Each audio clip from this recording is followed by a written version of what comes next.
ငါပါကျွန်တော်ဒီနေ့ကတော့ဒီ product ကို manage ဘယ်လိုလုပ်ရမလဲဆိုတာကိုပြောမှာဖြစ်ပါတယ်ကျွန်တော်တို့ဒီ user management ကို create လုပ်ခဲ့တဲ့ကျွန်တော် user account လေးကျွန်တော်ပြန်ပြီးတော့ကျွန်တော်ဒီမှာပေါ့နော်ကျွန်တော်ဒီ browser တစ်ခုယူပြီးတော့ login ဝင်မယ်ပေါ့နော်အဲ့တော့ create ခဲ့တဲ့အခါ linlin@gmail.com ပေါ့နော်ကျွန်တော် password ကျတော့ကျွန်တော်လွယ်လွယ်လေးပေးခဲ့တယ် ASDF ပေါ့နော်ကျွန်တော်တို့ဒီမှာ remember me ကိုအမှန်ချစ်ထားလိုက်မှာပေါ့နော်ဒီ remember me ကိုအမှန်ချစ်ထားမယ်ဆိုလို့ရှိရင်ကျွန်တော်တို့ဒီနောက်ထပ် browser ပြန်ဖွင့်တဲ့အခါကျလို့ရှိရင်ကျွန်တော်ဒီလိုမျိုးပြန်ပြီးတော့ login ဝင်ကြမလို့တော့ပေါ့နော်နောက်တစ်ခါတည်းကျွန်တော်ဒီ login ဝင်ပြီးသားဖြစ်နေမှာပေါ့နော်အခုကျွန်တော် login ဝင်လိုက်မှာပေါ့နော်ဒါဆိုလို့ရှိရင်ကျွန်တော်တို့ရဲ့ဒီ account လေးရပြီပေါ့နော်ကျွန်တော်ဒီမှာဆိုလို့ရှိရင်ကျွန်တော် profile နဲ့တောက်ကြည့်မယ်ဆိုလို့ရှိရင်ကျွန်တော်တို့ရဲ့ account data လေးရပြီပေါ့နော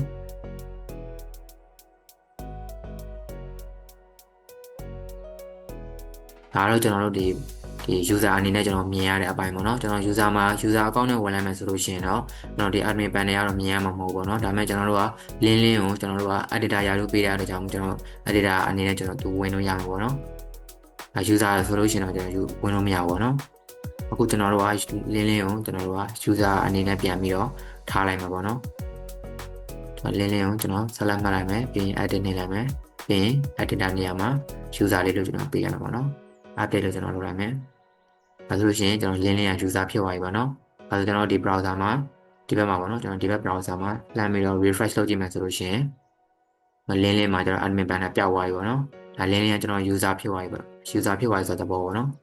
okay ဒါဆိုကျွန်တော်ဒီနေ့ဒီ store နဲ့ပတ်သက်တဲ့ tutorial ပေါ့နော်ကျွန်တော် store နဲ့ပတ်သက်တဲ့ဒီ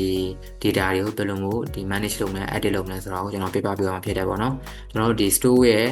့ဒီ store main menu ရဲ့အောက်မှာဆိုလို့ရှိရင်ကျွန်တော်တို့ဒီ edit လုပ်လို့ရတာเนาะဒီ store branch ပေါ့နော်ကျွန်တော်တို့ဒီ sign ခွဲတွေပေါ့နော် sign ခွဲတွေကို edit လုပ်လို့ရတယ်ဒီ sign ခွဲဆိုတာကျွန်တော်တို့ဒီ footer မှာရှိတယ်ပေါ့နော်ကျွန်တော် footer မှာရှိတယ်ကျွန်တော် store လုပ်ခဲ့တာပေါ့နော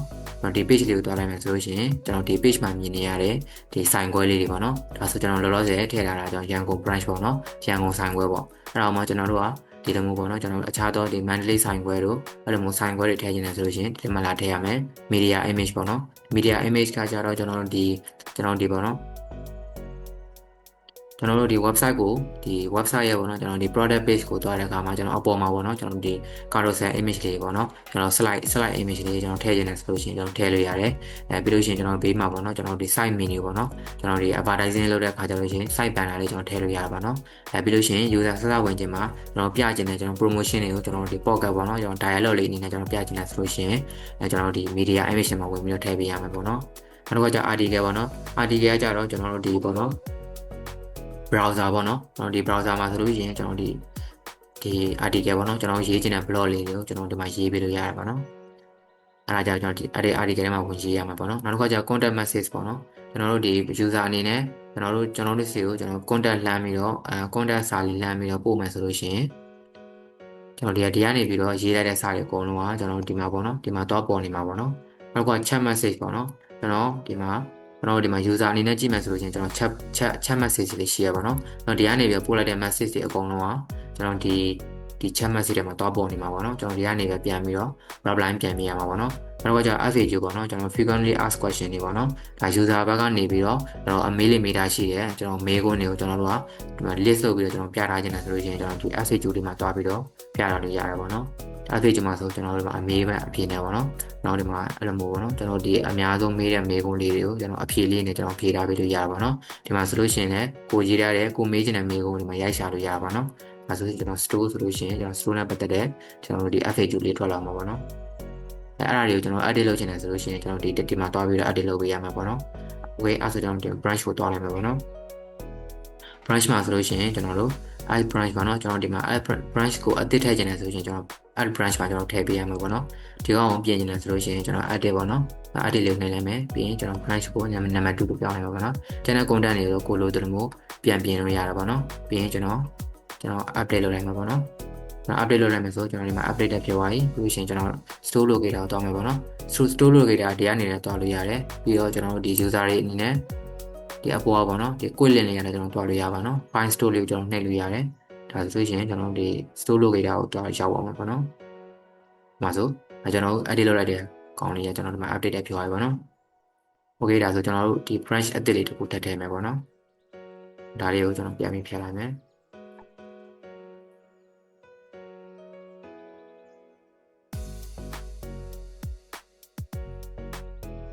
Mandalay branch ဆိုပြီးတော့ကြည့်လိုက်မှာပေါ့နော်ဒီမှာ Mandalay ဆိုပြီးတော့ကြည့်ရအောင်ဒီကျွန်တော် copy ယူမယ်ဟော city ပေါ့နော် city ကကြောင့်ကျွန်တော်ဒီ Mandalay ပေါ့နော်ရန်ကုန် state ကကြောင့်လေ Mandalay ပဲပေါ့နော် country ကကြောင့်ကျွန်တော်မြန်မာဖြစ်မှာပေါ့နော်မြန်မာဖြစ်မယ်ကျွန်တော် poster code တွေပါတွေကကျတော့ကိုထည့်ရင်ထည့်ပြီးလို့ရတာပေါ့နော်ပြီးတော့ဒီမှာကိုယ့်ရဲ့ address အတိအကျကိုကျွန်တော်ဒီမှာရေးပေးလို့ရတယ်ဒီလက်တီကျူလောင်တွေကျူပေါ့နော်လက်တီကျူလောင်တွေကျူတော့မဖြစ်မှန်နေထည့်ပေးရမယ်ဘာဖြစ်လို့လဲဆိုတော့ကျွန်တော်ကျွန်တော်ဒီမြေပေါ်မှာပြမယ်ဆိုတော့ကျွန်တော်ဒီလိုမျိုးပင်လေးနဲ့ပြမှာပေါ့နော်ပင်လေးနဲ့ပြမှာဖြစ်တဲ့ကြောင့်လက်တီကျူနဲ့လောင်တွေကျူမဖြစ်မှန်နေထည့်ပေးရမှာပေါ့နော်လက်တီကျူနဲ့လောင်တွေကျူထည့်ပေးခြင်းနဲ့ဆိုလို့ရှိရင်ကျွန်တော် map ပေါ့နော်ကျွန်တော် Google Map ကိုတွားလိုက်မယ်ကျွန်တော် Google Map ကိုတွားမယ်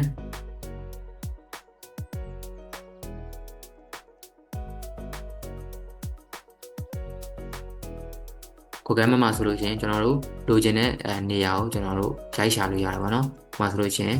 MANDAL လေးပေါ့ Mandalay ပေါ့နော်။ Mandalay လို့ကျွန်တော်ရှာလိုက်မယ်။မှာဆိုလို့ရှိရင်ကျွန်တော် Mandalay ပေါ့နော်။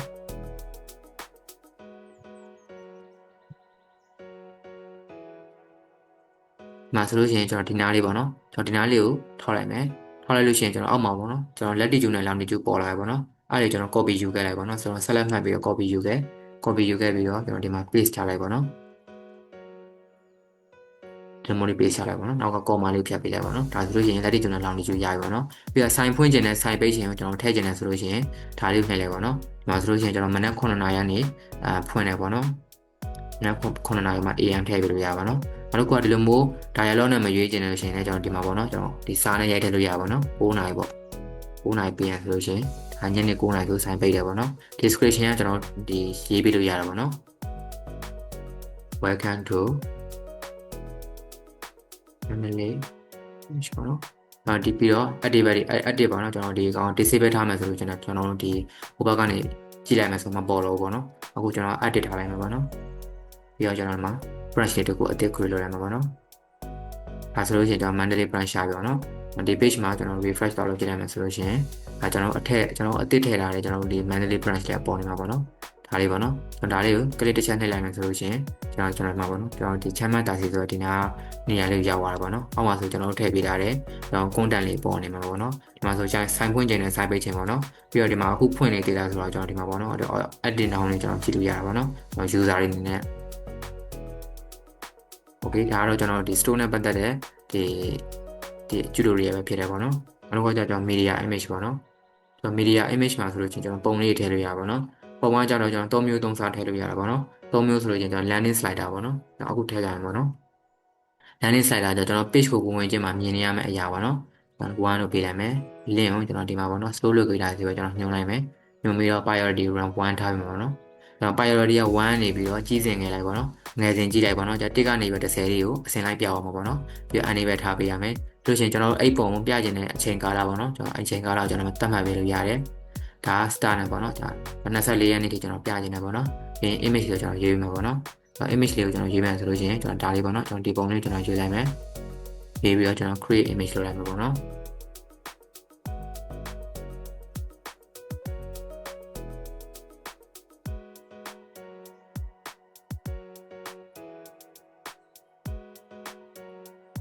Okay ဒါဆိုလို့ရှိရင်ကျွန်တော် carousel slider လေးရပြီပေါ့နော် Okay အဲ့ဆိုကျွန်တော်နောက်တစ်ခု create လုပ်လိုက်မှာပေါ့နော်နံပါတ်2ပေါ့နော်ဒါကိုလည်းကျွန်တော် store လုပ်ခဲ့တာပါဒီမှာကျတော့လူကြီးမင်းတို့ရဲ့ဒီကို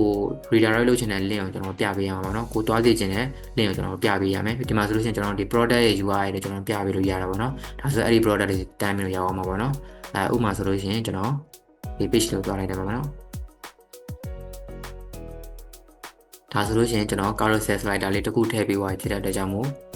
ဒီမှာဆိုလို့ရှိရင်ကျွန်တော်ထည့်လိုက်တဲ့ပုံလေးရိုက်ပါတော့အဲဆိုလို့ရှိရင်အပေါ်ဆုံးမှာဒီတော့နှစ်ပုံသုံးပုံဆိုသူ့ဘာသာသူ carousel ပေါ့နော်သူ့ဘာသာသူလှည့်နေမှာပါနော်ပြီးလို့ရှိရင်ကျွန်တော်အခုဒီမှာ site menu လေးပေါ့နော်ကျွန်တော်ဘေးမှာကျွန်တော် Google လို့မို့ advertising လေးကျွန်တော်ဘေးမှာကျင်ညာနေတယ်ဆိုလို့ရှိရင်ကျွန်တော်ဒီမှာပေါ့နော်ဒီ product လေးကျွန်တော်နှိပ်လိုက်မယ်နှိပ်ပြီးတော့အပေါ် link လေးပေါ့နော်အပေါ် link လေးကျွန်တော် copy ယူခဲ့လိုက်မယ် copy ယူပြီးတော့ကျွန်တော်ဒီမှာလာပြီးတော့ paste ချလိုက်မှာပေါ့နော်ဒါဆိုလို့ရှိရင်ကျွန်တော်အဲ့ဒီ site menu လေးကိုရောက်သွားတဲ့ချိန်ကြလို့ရှိရင်အဲ့ဒီ page ကိုကျွန်တော်ရောက်အောင်ပါပေါ့နော်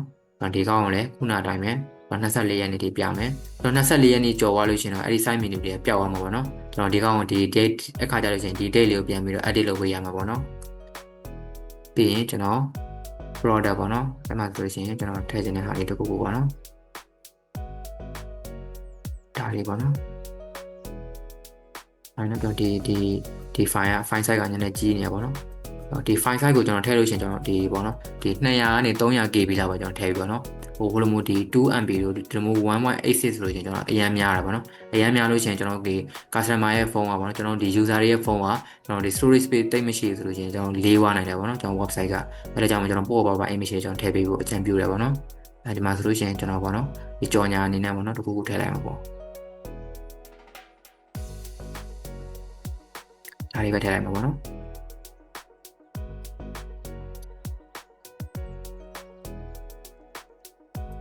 ဒါဆိုလို့ရှိရင်ကျွန်တော် site banner လေးရပြီပေါ့နော်နောက်တစ်ခါကျတော့ကျွန်တော်ဒီ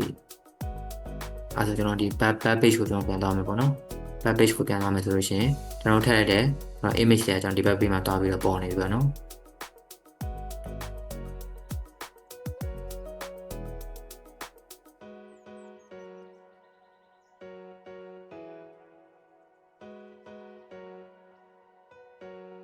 sorry နော်ကျွန်တော်ဒီမှာ type လေးမှားပါလို့ကျွန်တော် carousel slider ကိုကျွန်တော်ထည့်ပေးလိုက်တဲ့အတွက်ကြောင့်မို့ကျွန်တော်ဒီမှာ carousel slider လေးဝင်သွားတာပေါ့နော်ကျွန်တော်ဒီပုံစံဟိုအမျိုးအစားမှားပြီးတော့ပေးလိုက်လို့ပေါ့နော်အဲ့ဒါကိုကျွန်တော်ပြန်ပြီးတော့ပြင်ချင်တယ်ဆိုလို့ရှိရင်ကျွန်တော်ဒီမှာ edit လေးနှိပ်လိုက်ပေါ့နော် edit လေးနှိပ်ပြီးတော့ကျွန်တော် landing site banner ပေါ့နော် site banner လေးကျွန်တော်ရွေးပေးလိုက်ပေါ့နော်ပြီးရင်ကျွန်တော် update လုပ်ပေးလိုက်အဲဆိုလို့ရှိရင်ကျွန်တော်ဒီဘက်ပေးလို့ရောက်သွားမှာပေါ့နော်အဲ့ဒီမှာဆိုလို့ရှိရင်ကျွန်တော်ဒီဘက်ပေးမှာကြော်ညာလေးတက်လိုက်ပေါ့နော်အဲ့ကြောင်ကြောင်လေးကျွန်တော်နှိပ်လိုက်မယ်ဆိုလို့ရှိရင်ကျွန်တော်ခုနကကျွန်တော်ထည့်ခဲ့တဲ့ဒီ product စီကိုတိုင်းပြီးတော့ရောက်သွားတယ်ပေါ့နော်အဲ့လိုမျိုးလေးကျွန်တော်ကြောင်ညာပေးလို့လည်းရတယ်ပေါ့နော်အဲ့နောက်ဆုံးတစ်ခုကကြတော့ pocket ပေါ့နော်ကျွန်တော်ဒီ user တွေကိုဝင်ချင်းမှာကျွန်တော်တို့ကပြချင်တယ်ဆိုလို့ရှိရင်ကျွန်တော် pocket လေးကျွန်တော်ပြလို့ရပါပေါ့နော်ကျွန်တော်တို့ဒီသတင်းချုပ် promotion တို့တခုခုပေါ့နော်ကျွန်တော်တကြံ promotion တို့အဲ့လိုမျိုးစူတောင်းစာလေးထည့်ချင်တယ်ဆိုလို့ရှိရင်လည်းပြပေးလို့ရတယ်ပေါ့နော်ဒီမှာဆိုလို့ရှိရင်ကျွန်တော်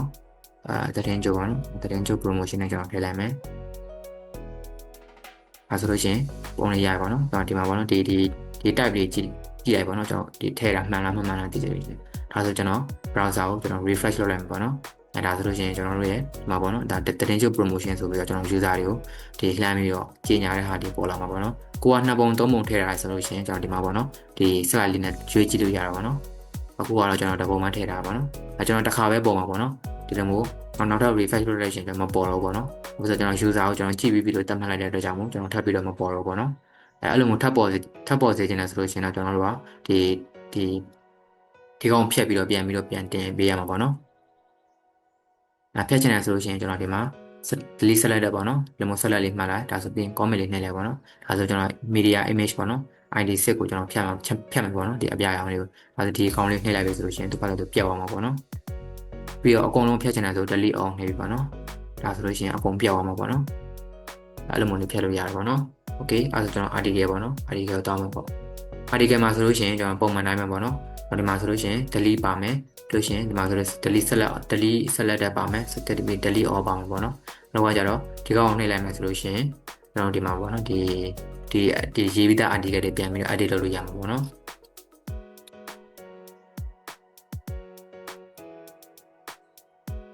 ဒါဆိုလို့ရှိရင်ကျွန်တော်တို့โอเคဒါဆိုလို့ရှိရင်ကျွန်တော်တို့ဒီ article လေးထည့်ကြည့်မယ်ပေါ့နော် article လေးထည့်မယ်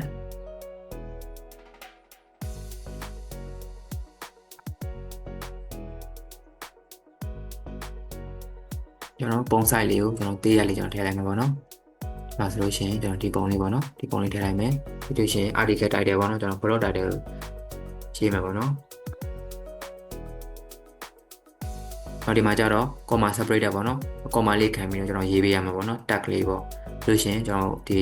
description ကကျတော့လူချင်းမင်းတို့ရေးချင်တဲ့ description ကျွန်တော်ရေးလို့ရတာပေါ့နော်ပြီးလို့ရှိရင်ဒီအောက်မှာလည်းရေးလို့ရပါတော့ဒီအောက်မှာဆိုလို့ရှိရင်ကျွန်တော်တို့ဒီ YouTube link လေးတွေ YouTube video လေးတွေနောက်တစ်ခါကျတော့ဒီ link လေးတွေပေါ့နော်အားလေးထည့်ပြလို့ရတာပေါ့နော်ဒီမှာဆိုလို့ရှိရင်ကျွန်တော် YouTube video ဒါပုံပေါ့နော်ဒါပုံထည့်ပေးခြင်းတယ်ဆိုလို့ရှိရင်ဒီမှာလည်းပုံမှန်တိုင်းပဲပေါ့နော်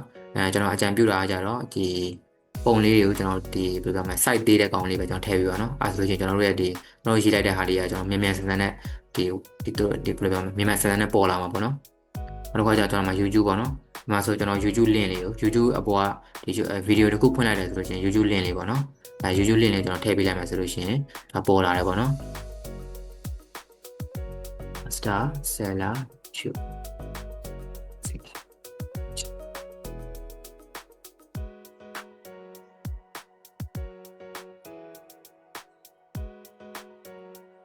မှာပေါ့နော်ဒါလေးကိုကျွန်တော်ဝင်လိုက်မှာပေါ့နော်ဝင်ပြီးတော့ဒီကောင်လေးကိုအပေါ်ကောင်လေး copy ယူလိုက်မယ် copy ယူပြီးတော့ဒီမှာပေါ့နော် paste လိုက်မှာပေါ့နော်ပြီး save လုပ်လိုက်မှာပေါ့save လုပ်လိုက်မှာဆိုကျွန်တော်ဒီဒါလေးပေါ်လာပါပေါ့နော်ဒီကောင် site အပြည့်ထည့်ခြင်းနဲ့ဆိုလို့ရှိရင်ကျွန်တော်ဒီကောင်လေးနှိပ်လိုက်ပါနော် 100% ပေါ့နော်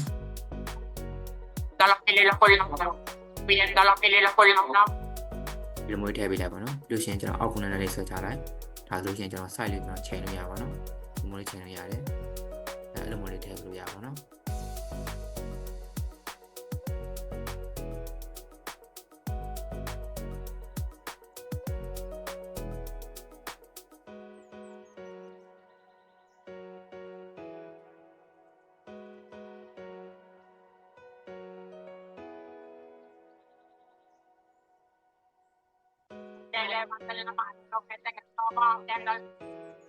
ခဏလေးနော်ကျွန်တော်ဒီနေ့မှာဟိုကာစာထည့်ဖို့မေ့ပါလို့ပေါ့နော်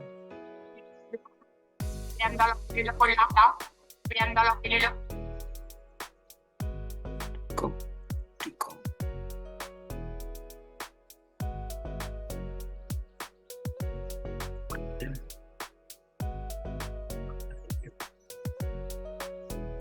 ပုံလေးခဏထည့်လိုက်မှာပေါ့နော်ပုံလေးခဏထည့်ပြီးတော့ကျွန်တော် client ထည့်လိုက်မှာပြီးရင်အောက်မှာကျွန်တော်ဒီနားလေးကိုတစ်ချက်ထောက်လိုက်ထောက်ပြီးတော့ကာစာလေးကိုနည်းနည်းပို့တက်တာလေးဆင်းလိုက်ပါတော့ပြီးတော့မှကျွန်တော်ဒီနားလေးမှာကာစာလေးပြန်မှတ်ပြီးတော့ပို့ထည့်ချင်တဲ့ image ကိုပြန်ပြီးတော့ထည့်လိုက်ပါတော့ဒီမှာပေါ့နော်ကျွန်တော်200 KB အောက်ပဲကျွန်တော်ထည့်လို့ရအောင်ပေါ့နော်ပုံလေးတွေကို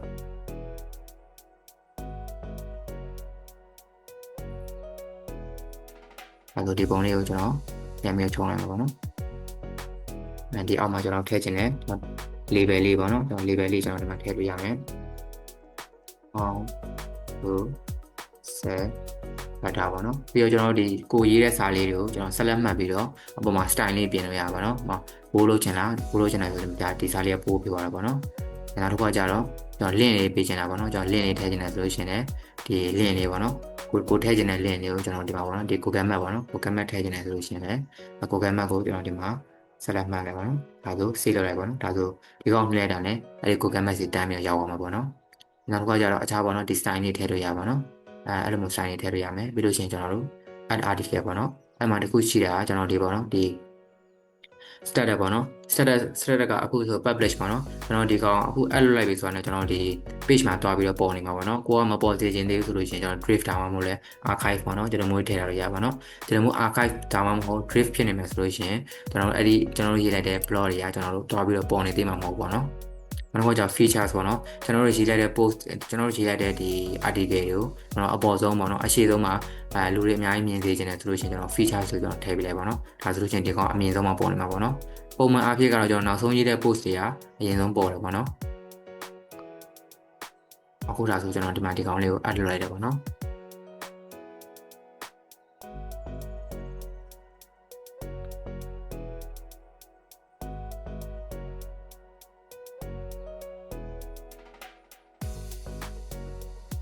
ဒါဆိုလို့ရှိရင်ကျွန်တော်တို့ထည့်လိုက်တဲ့ article လေးရှာပြီပေါ့နော်ဒါကျွန်တော်ဒီ image တွေထည့်မယ်ဆိုလို့ရှိရင်ကျွန်တော်ဒီ upload လုပ်တဲ့အကောင်ကကျွန်တော်နည်းနည်းလေးကြာနိုင်တယ်ပေါ့နော်ကျွန်တော်ဒီ internet line ကြာနေရပဲဖြစ်ဖြစ်ပြီးတော့ server ပေါ့နော်ကျွန်တော်ဒီ plan ပေါ့နော်ကျွန်တော်ဒီရိုး elite plan ဝယ်ရတယ်ဆိုလို့ရှိရင်ကျွန်တော်ဒီ server ရဲ့ loading time နည်းနည်းလေးကြာတယ်ပေါ့နော်ကျွန်တော် share hosting မှာဒါ host ပြတဲ့ကြောင်ပေါ့နော်အဲ့တော့ကျွန်တော်ဒီ image လေးကတက်နိုင်တွေ့ပေါ့နော်ကျွန်တော်မထည့်တာကောင်းတယ်ပေါ့နော်ဒီထည့်ချင်တဲ့ကျွန်တော်စာပေါ့နော်စာကိုအဓိကထည့်ပြီးလို့ရတယ်ပြီးတော့ YouTube video လေးထည့်ပြီးလို့ရတာပေါ့နော်โอเคဒါဆိုကျွန်တော်ဒီကောင်လေးကိုကျွန်တော်ထည့်ပေးပါပါနော်ဒါဆိုကျွန်တော်တို့ဒီဘက် website မှာတွားပြီးကြည့်ကြည့်မှာပေါ့နော်ဒါဆိုကျွန်တော်ထည့်လိုက်တယ်ကျွန်တော်ဒီ tutorial လေးရပြီပေါ့နော်ဒါဆိုလို့ရှိရင်ကျွန်တော်ထည့်လိုက်တယ်ကျွန်တော် YouTube video လေးပေါ့နော်ကျွန်တော် YouTube video ဒီမှာပြန်ကြည့်လို့ရတယ်ပြီးလို့ရှိရင်ကျွန်တော်ထည့်လိုက်တဲ့စာလေးပေါ့နော်ကျွန်တော်ဒီမှာပေါ့နော် link လေးပေါ့နော်ဒီ link လေးကျွန်တော်နှိပ်လိုက်မယ်ဆိုလို့ရှိရင်ကျွန်တော်တို့ဒီထည့်ရတဲ့ link လေးကျွန်တော်ရောက်သွားတယ်ပေါ့နော်link ကလည်း change နေတယ်ဆိုတော့ကျွန်တော် link ကလည်း change မလို့ရပါဘူးเนาะ ဒီမှာဆိုလို့ရှိရင်ကျွန်တော် YouTube ပါဗောနော် YouTube site ကဒီလိုမျိုးကျွန်းနေရပါတော့ကျွန်းနေရအောင်ကျွန်တော်ပြင်ကျင်နေဆိုလို့ရှိရင်ကျွန်တော်ဒီအကောင့်တွားလိုက်ပါတော့တွားပြီးတော့ဒီအကောင့်တစ်ချက် select လေးတစ်ချက်ပြန်မှတ်လိုက် pidiendo los que le lo colocan, pidiendo los que le lo colocan, que levanten la mano los que tengan todo. အောင်တစ်ချက် select ပြန်မှတ်လိုက်ပြီးဒီလိုမျိုးပြန်ထားလိုက်ပါတော့ပြန်ထားပြီးတော့အပြင် select တစ်ချက်မှတ်လိုက်ပါတော့ပြီး update လုပ်လိုက်ပါတော့ပြီးကျွန်တော်ဒီဘက်မှာတွားပြီးတော့ refresh လိုက်ပါတော့ဒါဆိုရင်ကျွန်တော် fit ဖြစ်သွားတာပေါ့နော်ဒီဘက်ပြင်မှာကျွန်တော်ဒီ scroll bar မျိုးပေါ်နေတော့ပေါ့နော်ဒီလိုမျိုးလေးကျွန်တော်ပြန်ပြီးတော့ထည့်ပေးလို့ရတာပေါ့နော်โอเคဒီလိုရှင်ကျွန်တော်ဒီကောက်ပေါ့နော်ကျွန်တော်ဒီ Facebook တို့ YouTube တို့မှာဒါ direct link ပေါ့နော် direct link တွားပြီး share လို့ရတာပေါ့နော်ပြီးလို့ရှိရင်အောက်မှာ related article လေးပေါ့နော်ကျွန်တော် related article လေးကျွန်တော်ပြပေးထားတယ်ကျွန်တော်တို့ဒီရေးတယ်ပေါ့နော်ကျွန်တော်ဒီတူတဲ့ article လေးကျွန်တော်ထောက်လာမှာပေါ့နော်ပြီးကျွန်တော်နောက်တစ်ခါရောက် popular product ပေါ့နော်ကျွန်တော်တို့ဒီကျွန်တော် product data မှာကျွန်တော်လူကြည့်များတဲ့ product တွေကိုကျွန်တော်ဒီဘက်မှာကျွန်တော်တို့ဒီဘက်မှာပြန်ပြီးတော့ပြတာပေါ့နော်ဒီ customer တွေကကျွန်တော်စာဖတ်ရင်လည်းကျွန်တော်ဒီ product တွေကိုပါတစ်ခါလေဒါပြပေးတာပေါ့နော်ကျွန်တော်တို့ okay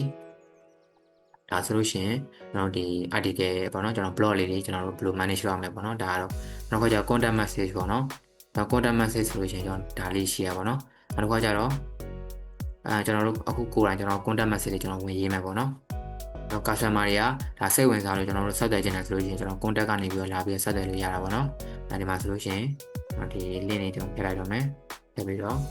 ပို့ပေါ့နော် promotion နဲ့အောင်ပေါ့နော် gmail.com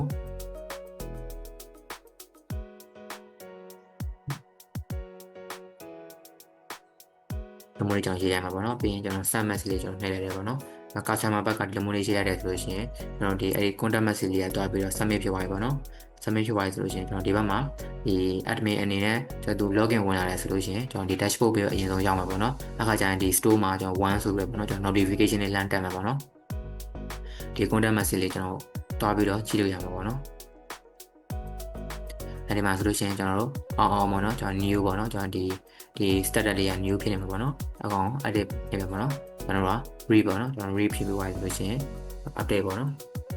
အဲဆို read ဖြစ်သွားပြီပေါ့နော်ကျွန်တော်တို့အကယ်၍ကျွန်တော်တို့ကသူ့ရဲ့ email ကျွန်တော် reply ပြန်ပေးပါပြီသူနဲ့ပြန်ပြီးတော့စကားပြောပေးပြီဆိုလို့ရှိရင်ကျွန်တော်တို့က response ဆိုပြီးတော့ကျွန်တော်တို့က update လုပ်ပေးလို့ရတာပေါ့နော်အဲဆိုကျွန်တော် response ဖြစ်သွားပြီပေါ့နော်အဲဒီလိုမျိုးလေးပြန်ကြည့်လို့ရပါပေါ့နော်နောက်တစ်ခါကျတော့ကျွန်တော် chat message ပေါ့နော် chat message ဆိုလို့ရှိရင်ကျွန်တော်တို့ဒီ customer တွေဘက်ကနေပြီးတော့ကျွန်တော်တို့တိုက်ရိုက်ဆက်သွယ်တယ်ပေါ့နော်ကျွန်တော်ဒီ messaging app တွေကိုအသုံးမပြုဘဲနဲ့ကျွန်တော်တို့ဒီ product အကြောင်းတွေကိုတိုက်ရိုက်မေးချင်တယ်ဆိုလို့ရှိရင်လည်းကျွန်တော်လှမ်းပြီးတော့မေးလို့ရတာပေါ့နော်ဥပမာဆိုလို့ရှိရင်ကျွန်တော်ဒီမှာတစ်ခုမေးထားတယ်ပေါ့တစ်ခုမေးပြမယ်ပေါ့နော်ဒီမှာဆိုလို့ရှိရင်ကျွန်တော် HP model ပေါ့နော်ကျွန်တော် customer ပေါ့နော်ကျွန်တော် customer ကနေပြီးတော့ကျွန်တော်ဒီ website ကိုဝင်လာပြီးတော့ကျွန်တော်ဒီ laptop လေးအကြောင်းပို့ပြီးတော့သိချင်တာပေါ့နော်ဒီ store ဒီမှာ install တော့ကျွန်တော်ပြရတာပေါ့နော်ပြရတယ်ဆိုတော့ကျွန်တော်ဒီ store ကဒီရနိုင်သေးတာပေါ့နော်ရနိုင်သေးတယ်ဆိုတော့ပြန်ပြပေးတာပေါ့နော်အဲ့ဒါပို့ပြီးတော့ဟိုကတိတိကျကျဒီ admin နဲ့စကားပြောချင်တယ်ဆိုရင်ကျွန်တော်ဒီကောင်လေးပေါ့နော် copy လေးမှတ်ပြီးတော့ဒီ message နဲ့တော့ပို့လိုက်ပါတော့ဒီမှာကျွန်တော်တို့ဒီ new အခုမှ account တင်ဖွင့်ထားတဲ့ user ဆိုလို့ရှိရင်တော့ကျွန်တော်ဒီမှာ chat message ပေါ့နော် chat history မရှိသေးဘူးပေါ့နော်အဲ့ဒါကြောင့်ကျွန်တော်ဒီမှာ start chat လေးကျွန်တော်နှိပ်လိုက်ပါတော့ဒါဆိုကျွန်တော် chat room လေးတစ်ခု create လုပ်တယ်ပေါ့နော် create လုပ်တဲ့ခဏလေးကျွန်တော်စောင့်မိရပါတော့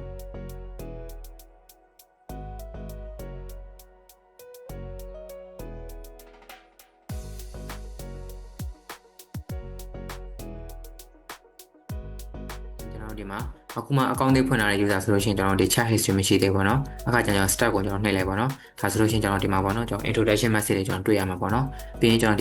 ဒီ laptop လေးကျွန်တော်မေးလိုက်မှာပေါ့နော်ကျွန်တော်ဒီချင်းadmin စာပို့လိုက်တယ်ပေါ့နော်စာပို့ပြီးတော့စေးနှုံးပေါ့နော်ကျွန်တော်စေးနှုံးအောင်ရှိ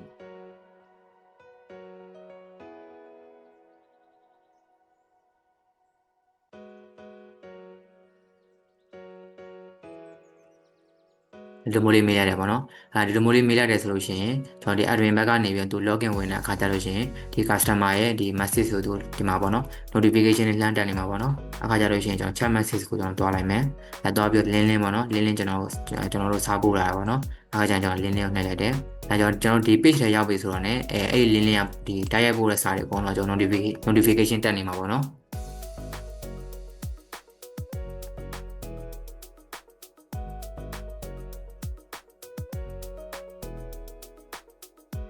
ဒီလိုမျိုးလေးလှမ်းမိလိုက်တယ်ပေါ့နော်။ဒါဆိုလို့ရှိရင်ကျွန်တော်ဒီ customer ဒီလိုမျိုးလေးတက်နေတာပေါ့နော်။ဒီကောင်လေးတစ်ချက်နှိပ်လိုက်မယ်ဆိုသူ့ရဲ့ဒီ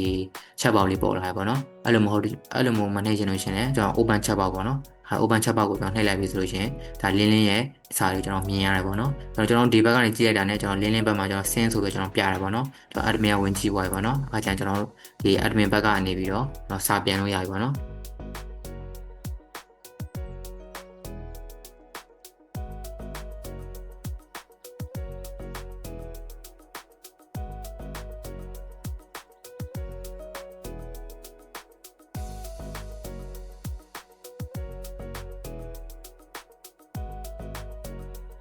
လင်းကိုကျွန်တော်ပြန်လို့ရပါတော့ကျွန်တော်လင်းကအခုလောလောဆယ်မှာသူကချက်ပေါက်ကိုဒီလိုမျိုးလေးဖွင့်ထားတာဖြစ်တဲ့အတွက်ကြောင့်မို့ဒါကျွန်တော်တို့ကကျွန်တော်ဒီလင်းကလည်းကျွန်တော်တို့စာတွေကိုမြင်နေဆိုပြီးကျွန်တော်စင်းလေးပြနေရပါတော့ဒါလင်းကကျွန်တော်ချက်ပေါက်လေးကျွန်တော်ပိတ်ထားမယ်ဆိုလို့ရှိရင်ကျွန်တော် admin ကပို့တဲ့စာလေးကိုသူမြင်ရမှာမဟုတ်ဘူးပေါ့နော်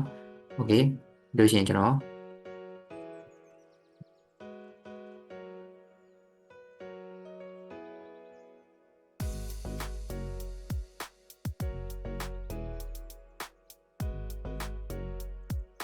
ဒါကျွန်တော်ငွေစည်းကကျွန်တော်ဒီတိုင်းပဲတွက်ပြီးတော့ပဲဟိုကပို့လိုက်တာပေါ့နော်ဆန်အောင်ကျွန်တော်နှိပ်လိုက်တယ်ဒါနှိပ်လိုက်ပြီဆိုလို့ရှိရင်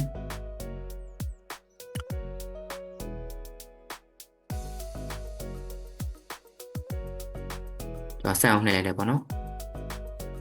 ဒါဆိုလို့ရှိရင်ကျွန်တော်ပို့လိုက်ပါနော်ပို့လိုက်ပြီဆိုလို့ရှိရင်ကျွန်တော်ဒီဘက်မှာဆိုလို့ရှိရင် notification တက်တယ်ပေါ့နော်ဒါပေမဲ့ကျွန်တော် link လေးကကျွန်တော်မမြင်ရသေးတဲ့အတွက်ကြောင့်မို့ဒီမှာတော့ send တော့မပြသေးဘူးပေါ့နော်အဲ့တော့ကျွန်တော် link လေးကနေပြီးတော့ဒီ chat box ကိုဖွင့်ကြည့်လိုက်မယ်ဆိုလို့ရှိရင်အဲ့လိုမျိုးဖွင့်ကြည့်လိုက်တော့မှဒါဒီမှာ send ပေါ်မှာပေါ့နော်ဒါဆိုလို့ရှိရင်ကျွန်တော်ဒီဘက်ကနေပြီးတော့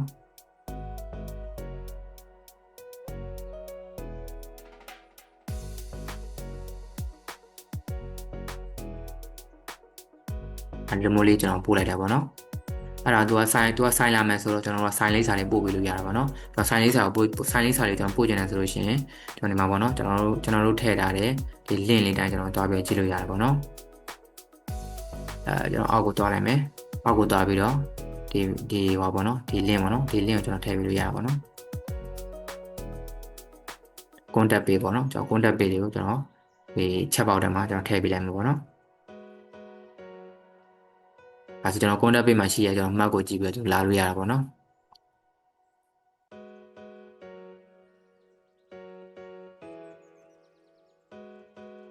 ဒါတော့ကျွန်တော် chat နဲ့ပတ်သက်တဲ့ဒီ tutorial ပဲဖြစ်တယ်ပေါ့နော်ကျွန်တော် chat လေးတွေကိုကျွန်တော်ဖြတ်ချင်တယ်ဆိုလို့ရှိရင်ကျွန်တော်ဒီမှာ edit နှိပ်လို့ရ delete လုပ်လို့ရပါတော့ delete လုပ်လို့ရတယ်ပြီးရင်ကျွန်တော် view ပေါ့နော်ကျွန်တော် view သူ့ရဲ့ဒီ core information ကျွန်တော်ကြည့်ချင်တယ်ဆိုဒီလိုမျိုးလေးကြည့်လို့ရတယ်ပြီးတော့ကျွန်တော် chat box ကိုကျွန်တော် block လုပ်ထားလို့ရတာပေါ့နော်ဒီ customer ကိုကျွန်တော်တို့က reply မပြန်ခြင်းအခုလောလောဆယ်မှာပေါ့နော်ကျွန်တော်ခဏ access ပိတ်ထားခြင်းနဲ့ဆိုရင် open အောင်ကျွန်တော် close လုပ်ပြီးလိုက်လို့ရတာပေါ့နော်ဒါဆိုလို့ရှိရင်ကျွန်တော်ဒီ link လေးအနေနဲ့ကျွန်တော်တို့စီကိုကျွန်တော် message ထပ်ဖို့လို့ရတော့မှာမဟုတ်ဘူးပေါ့နော်သူ့ဘက်ကနေပြီးတော့ကျွန်တော်ဒီ browser ကိုပြန်ပြီးတော့ဝင်လာတာပေါ့နော်ဝင်လာတဲ့အခါမှာကျွန်တော်ဒီမှာပေါ့နော်ကျွန်တော် chat box လေးကပျောက်အောင်ပါပေါ့နော်ဒီမှာကျွန်တော်ဒီ message app တွေမှာလို့မျိုးပေါ့နော်ကျွန်တော်ဒီခဏ block လိုက်တာပေါ့နော်ကျွန်တော်ဘက်ကပြန်ပြီးတော့ accept ပြန်ဖွင့်ပြမယ်ဆိုလို့ရှိရင်တော့သူ့ဘက်ကနေပြန်ပြီးတော့စာပို့လို့ရမှာပေါ့နော်ဒီမျိုးလေးပေါ့နော် refresh လုပ်လိုက်မယ်ဆိုလို့ရှိရင်ဒါဆိုရင်သူပြန်ပြီးတော့ပို့လို့ရပြီပေါ့နော်အဲဒီမှာကျွန်တော်ပုံလေးလည်းပို့ပြီးလို့ရတယ်ပေါ့နော်ဥပမာဆိုလို့ရှိရင်ကျွန်တော်တို့ကဒီ link လေးကနေပြီးတော့ကျွန်တော် PP ဇက်ကနေပြီးတော့ငွေလွှဲတယ်ပေါ့နော်ငွေလွှဲတဲ့ပြည်စာလေးကိုကျွန်တော်ပို့ပေးခြင်းနဲ့ဆိုလို့ရှိရင်လည်းပို့ပေးလို့ရတယ်ပေါ့နော်ဥပမာဆိုလို့ရှိရင်ကျွန်တော်တခုခုပေါ့နော်ကျွန်တော်တခုခုပို့ပေးမယ်ပုံလေးတစ်ခုပို့ပေးရမှာပေါ့နော်ကျွန်တော်ဒါဆိုလို့ရှိရင်ပုံလေးတစ်ခုပို့ပေးရတယ်ပေါ့နော်ဒါဆိုလို့ရှိရင်ကျွန်တော် message မှာဒီဟာလေးပေါ်လာပေါ့နော် open chat ပေါင်းလိုက်လို့ရှိရင်ဒီပုံလေးကိုကျွန်တော် reply ပြန်လို့ရပါတော့ reply ပြန်လို့ရတယ်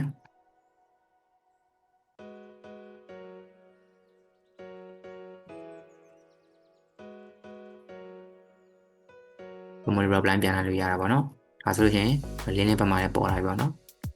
โอเคဒါကတော့ဒီ channel ပတ်သက်တဲ့ tutorial ပဲဖြစ်တယ်ပေါ့နော်ဒီချက်မှာဆိုလို့ရှိရင်ပုံမှန်တိုင်းပဲကျွန်တော် delete selected ပါတယ် delete all ပါတယ်ပေါ့နော် delete selected ကကျွန်တော်ဒီမှာ select မှတ်ထားတဲ့ကောင်လေးတွေကိုကျွန်တော်ဖြတ်ပေးပါမှာပေါ့နော်ကျွန်တော် user ကိုဖြတ်လိုက်တယ်ဆိုလို့ရှိရင်လည်းဒီ chat data တွေကပါသွားမှာပေါ့နော်အဲဒါကြောင့်မို့ကျွန်တော်ဒီ user ဖြတ်လိုက်ပြီဆိုတော့ကျွန်တော် chat data တွေကျွန်တော်ဒီ backup လုပ်တာပို့လိုတယ်ပေါ့နော်နောက်ကကြတော့ကျွန်တော် FAQ ပေါ့နော်စားတယ်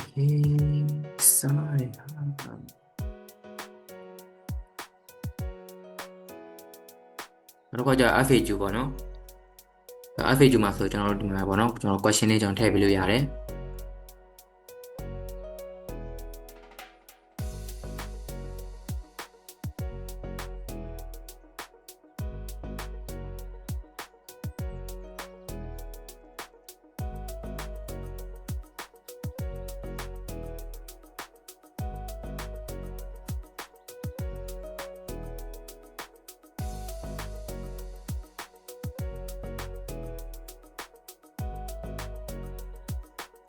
ဒီလိုမျိုးလေးရေးပြီးလို့ရပါတော့။နောက်တော့ကျ sorting order ပေါ့နော်။ဒီမေးခွန်းလေးကိုကျွန်တော်ဘယ်နှမ်းမှာထားခြင်းလဲပေါ့နော်။ကျွန်တော်ဒီ number 1ဆိုလို့ရှိရင်ကျွန်တော်အပေါ်ဆုံးမှာပေါ်နေမှာပေါ့နော်။ number 1ထားလိုက်မယ်။ကျွန်တော်ဒီမေးခွန်းလေးကိုကျွန်တော်ဒီဖွင့်လာခြင်းလားပေါ့နော်။ကျွန်တော် disable ထားရမယ်ဆိုကျွန်တော်မပေါ်နေပေါ့နော်။ဒါဆိုရင်ကျွန်တော်ဒီကောင်းလေးကို create လုပ်လိုက်မှာပေါ့နော်။ဒါဆိုကျွန်တော်ဒါလေးရိုက်ပါနော်။ဒါဆိုလို့ရှိရင်ကျွန်တော် customer ကနေပြီးတော့ FAQ ကျွန်တော်ဝင်ကြည့်တဲ့အခါမှာပါဘောနော်ကျွန်တော်မေးခွန်းလေးပေါ်လာတယ်ပေါ့နော်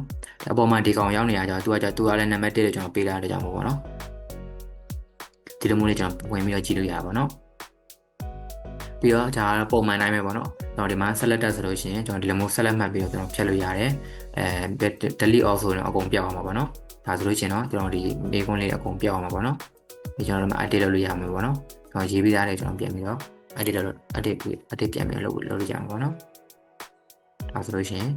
emoji လေးထည့်ရတယ်ပေါ့နော်ဒါဆိုလို့ရှိရင်ဒီဘက်မှာပြန်ပြီးတော့ refresh လုပ်ပြီးမှာပေါ့နော်ဒါဆိုကြောင့် emoji လေးပေါ်လာလို့အလိုကြီးမင်းတို့ကြားတယ်လို့ထည့်ပြီးလို့ရတယ်ပေါ့နော်ဒါတော့ကျွန်တော် store နဲ့ပတ်သက်တဲ့ဒီ data တွေကိုဘယ်လိုမျိုးဒီ manage လုပ်မယ်ဆိုတာကိုကျွန်တော်ဒီပြောပြသွားတာပဲဖြစ်တယ်ပေါ့နော်ကျေးဇူးတင်ပါတယ်